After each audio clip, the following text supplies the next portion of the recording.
voltar.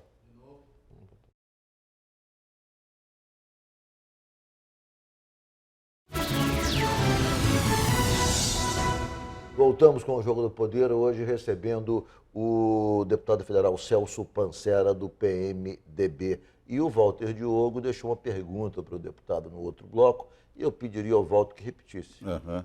Olha, é bem simples, deputado. Eu queria saber se existem. O Ricardo estava meio assustado aí. O PMDB vota de um jeito, depois vota de outro e tal. E ele estava meio angustiado, eu senti. Mas então, eu queria saber se existem dois PMDBs, um que bota bomba, pauta bomba, e o outro que tenta ajudar. O partido é uma frente e não é um partido?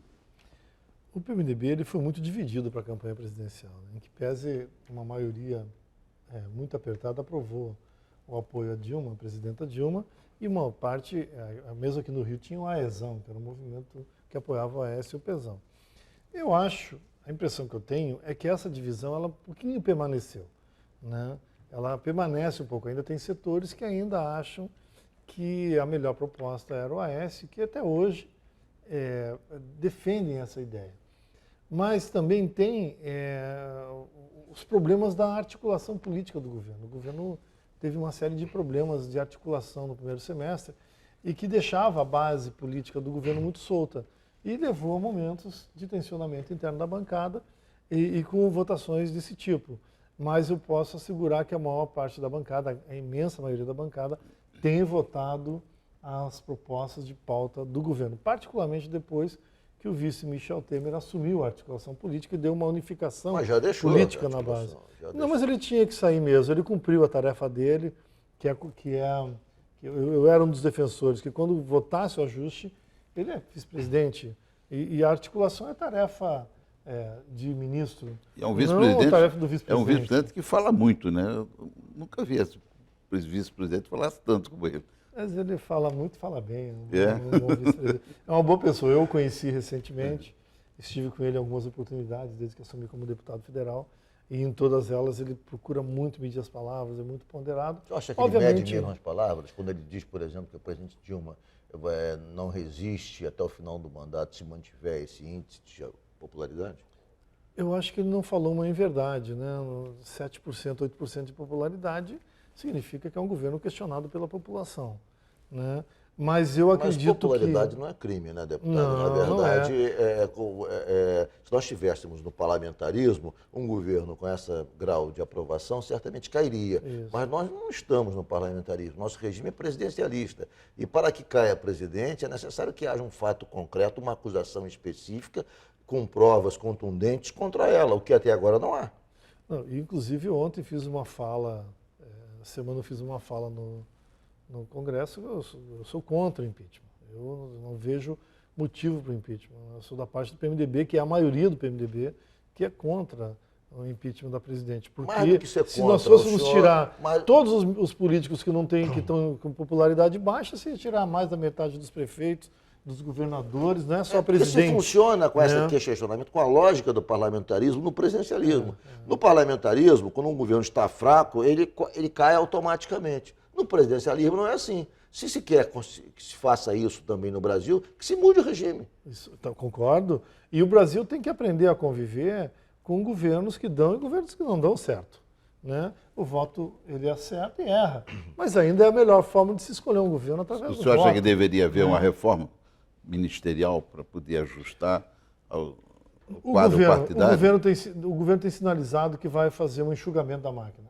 O PMDB tem uma PEC que está tramitando de no máximo 20 ministérios. Eu acho que isso talvez não seja necessário uma PEC, mas o governo precisa sinalizar que ele vai enxugar a máquina, principalmente dentro dessa crise, e os partidos têm que compreender isso, que vai ter que reduzir o tamanho da máquina para sinalizar para o povo, para a população, de que sim, os partidos estão preocupados em sair da crise. Sim, os partidos estão dispostos a votar medidas impopulares, desde que, de fato, elas venham com um conjunto de iniciativas que caminhem para sair da crise econômica que nós estamos envolvidos. A Receita Federal fez essa semana um levantamento que foi publicado pela Folha de São Paulo, mostrando que a presidente Dilma concedeu desonerações até 2018 de 485 bilhões de reais. Certamente, se não tivesse concedido essas exonerações, não teríamos o déficit de 30 bilhões no ano que vem.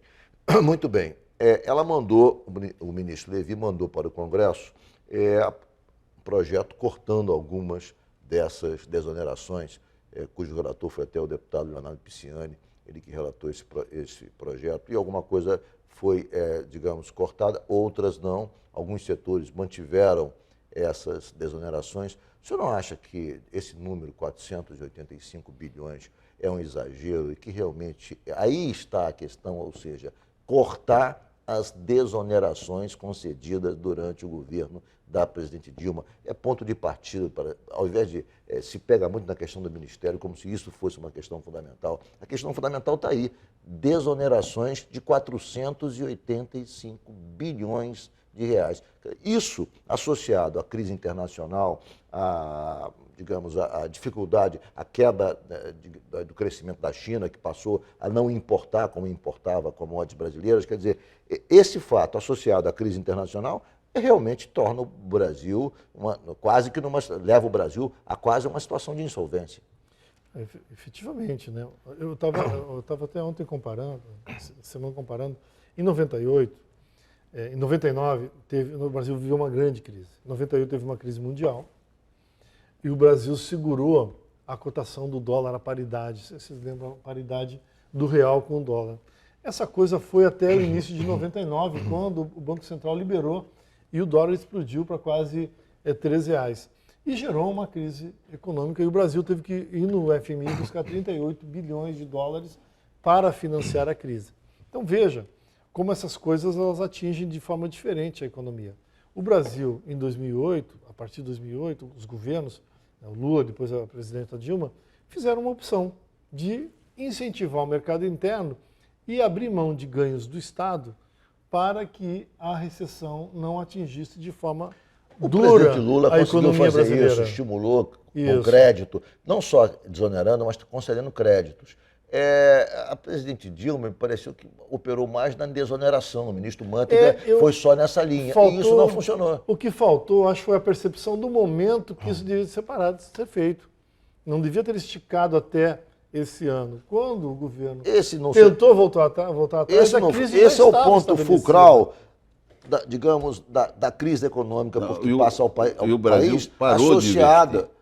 Mas aí não tem mais como investir, porque a receita cai, como é que vai investir? Não tinha recurso, então ficou 2 anos sem investir. Mas se cai a receita, não tem como investir. Ficou 2 anos sem investir. Abre mão de 480 bilhões, como vai investir? Afundou. Mas como vai investir? Por um lado, você abre mão da arrecadação e, por outro, amplia os programas sociais. Então, você fecha a entrada de dinheiro e abre a saída. A conta não poderia Mas os programas sociais nem tem um peso tão grande. Essa desoneração, sim, tem um peso de 480 bilhões. Mas isso significa 17 anos do programa da Bolsa Família. Ou seja, quando o governo abre mão de 485 bilhões, significa 17 anos de manutenção do programa Bolsa Família. Então, ou seja, a classe empresarial, que foi quem ganhou com essa desoneração, ganhou muito mais do que quem recebeu o Bolsa Família. Vamos ao rápido intervalo, voltamos em 1 minuto.